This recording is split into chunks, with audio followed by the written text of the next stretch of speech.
Welcome back to Movie Recaps. Today I will show you an action, adventure, fantasy film from 2017 titled Valerian and the City of a Thousand Planets.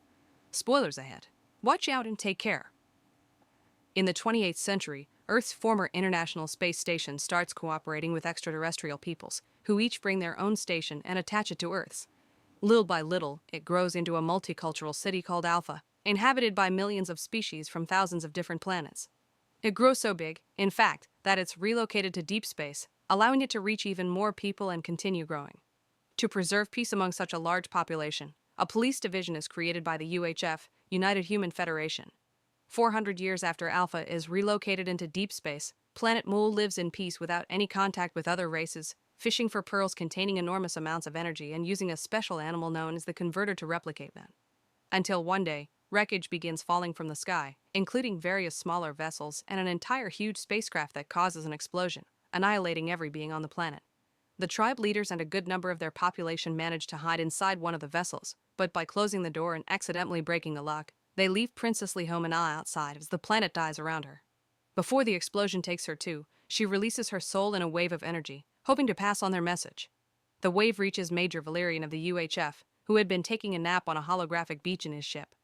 He travels with his partner Sergeant Laureline, with who he wants to be in a relationship, but she continues to turn him down because she considers him a womanizer with commitment issues. He asks the ship's AI, Alex, to scan his brain, and she confirms he's received external waves that could come from the present or the past and from anywhere in the universe. The duo travels to planet Kyrian, where they receive a message from the defense minister, who asks them to rescue the last converter of its species and take it to Alpha for a top-secret operation. Once they land and have changed into clothes that will make them look like tourists, they meet with Major Gibson and his team, who will be assisting them during this mission.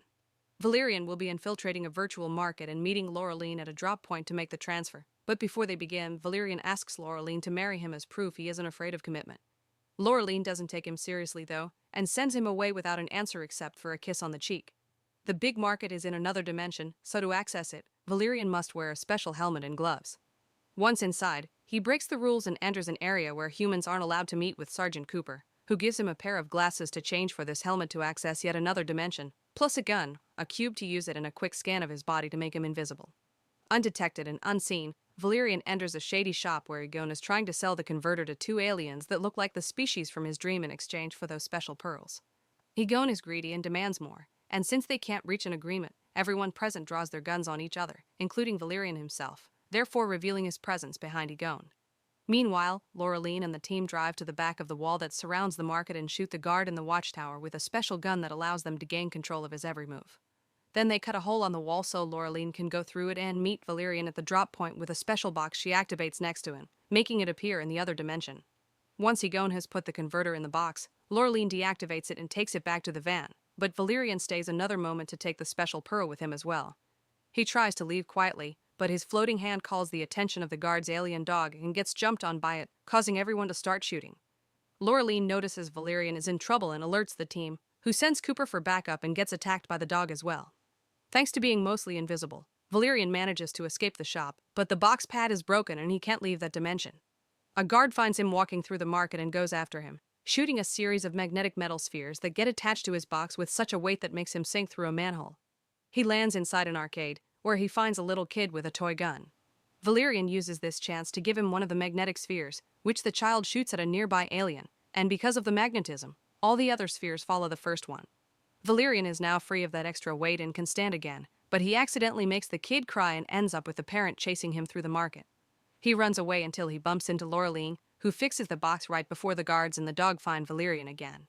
Their troubles aren't over though. They've been detected and Egon is sending an even bigger creature after them.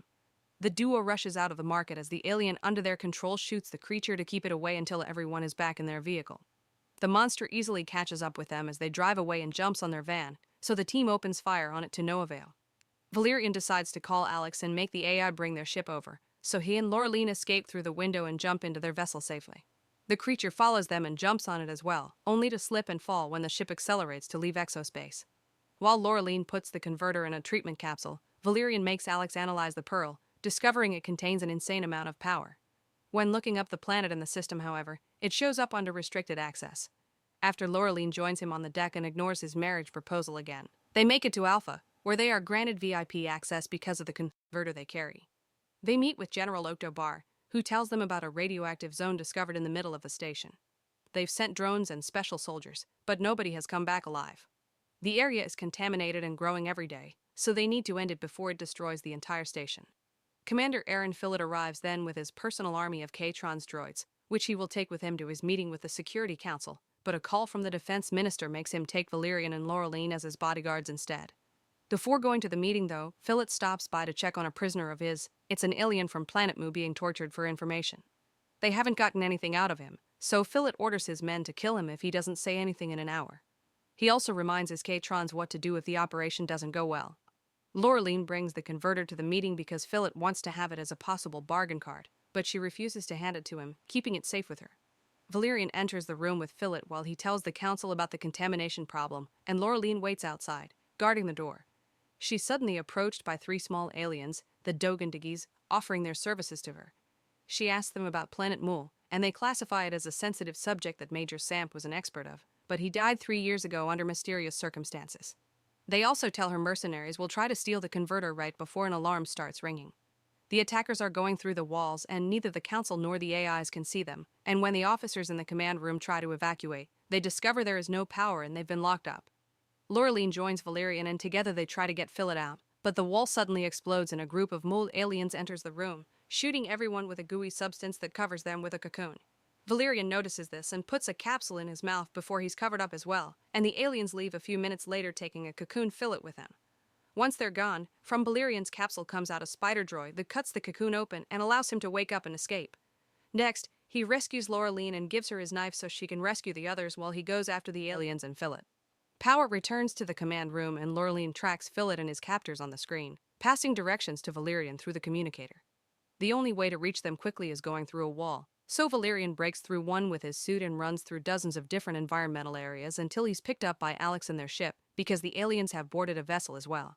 A high-speed chase ensues, and Valerian opens fire on them, but the enemy ship simply splits up into hundreds of smaller vessels. Valerian follows the one they think Fillet is in, but his ship is too big to keep up with it through the narrow paths it's taking, so he takes the Skyjet instead, using its hook to take hold onto the enemy's ship and follow it whenever it goes. Unfortunately, this means he loses control and gets dragged into the dead zone, and Laureline loses all forms of contact with him. She wants to go rescue him, but General Bar forbids it and orders his men to restrain her. Before she's taken away, though, she manages to plant the seed of doubt in his mind. Why are there aliens from a destroyed planet here? And why did they spare the Council's lives if they're so evil? Someone has been lying to them. When she's out of sight, Bar checks Planet Mul on the database and discovers not even he can access that level of classified information.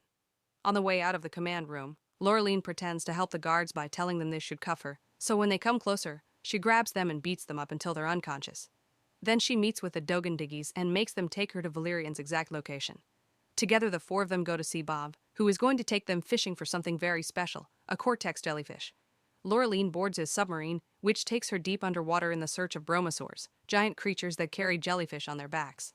Bob uses the submarine's special claws to retrieve the jellyfish from a bromosaur, which proves to need more than a strong pull, earning the creature's rage.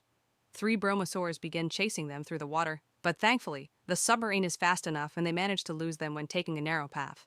Once they're back on land, the Dogandigis explain to her that she must put the jellyfish on her head and let it show her what she seeks, but she mustn't do it for more than 1 minute or it will start feeding on her memory.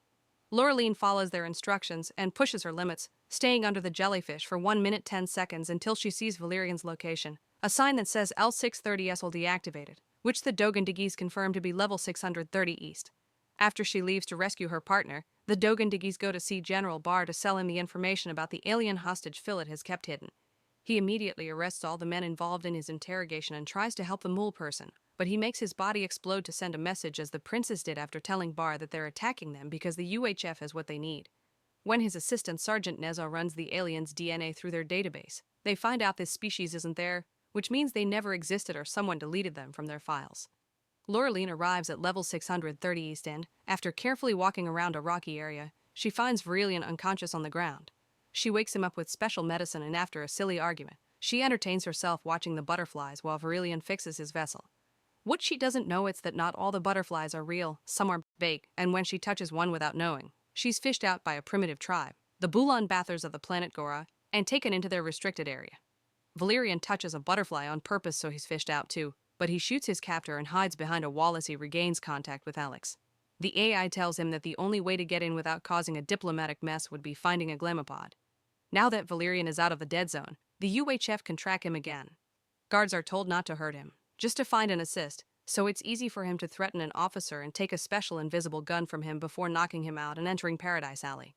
There are various human call girls offering their services on the street, but Valerian goes to a special club and asks Jolly the pimp for a glamapod, a kind of alien that can shapeshift into whatever they want. Jolly takes Valerian to see Bubble's show, who dances while constantly changing looks, and after she's done, Valerian takes out his gun, knocks Jolly out, and makes a deal with Bubble, who is an illegal immigrant. If she helps him find Laureline, he'll get her a legal pass and freedom from the club. Bubble accepts and takes them out of there by hiding Valerian in her jelly body and transforming into Jolly. This is the same trick they use to enter the area where Laureline is captured. Bubble simply has to transform into a Boulon bather. Meanwhile, Laureline tries to communicate with her captors to no avail. They just keep showing her dresses for her to pick one. She ends up in a white one with a huge hat that has a hole on the top of her head and is put on a line of servants that are taking food to their emperor, where Bubble and Valerian have sneaked into as well. The emperor dislikes all the dishes taken to him, including Valerian's, so he leaves the line and watches Laureline take her turn from behind the guards. Laureline's dish is just a lemon, which the emperor squeezes on top of her head before taking out a special tool to crack open her skull. Valerian wastes no time and hits a guard with his tray to steal his weapons and fight the rest of the aliens, even jumping on the emperor to kill him. Now free, Laureline also steals a sword from a body, and with Bubble, they help Valerian fight the guards, but they just keep coming. Valerian decides on a quick plan then. He grabs Laureline's hand and pretends to charge, but they actually fall with Bubble inside a manhole and into a new area. Back in the command room, General Barr speaks with the defense minister and demands access to Philip's classified files, which he gets after some hesitation from the minister. The file on planet Mole says it was destroyed by accident during a war and that the planet had not been inhabited, which is simply false. When trying to find out who was in charge of such a disastrous operation, Barr finds it is, again, classified. The other thing that is starting to irritate him is the constant presence of the Katrons, who have been programmed by Philip and only he can send them away. Valerian and Laureline fall into a giant trash can and discover Bubbles has been hurt during the fight. Her final words for Valerian are asking him to take good care of Laureline before her body becomes dust. The duo starts wandering around, although Valerian swears he does know where he is going, or at least, kind of. He confesses the prince's soul that has been inside him has been guiding him all along. They end up inside the dead zone, but nothing happens to them. The contamination danger has always been a lie. Valerian thinks Philip actually knows what is truly behind the glowy wall they encounter. It's the mole people who have been expecting them. They meet the leaders, who proceed to tell them what happened that horrible day years ago. After the big explosion, they drifted in space for many years, salvaging what they could find in the vessel they escaped in and learning all the sciences in its database to restore it.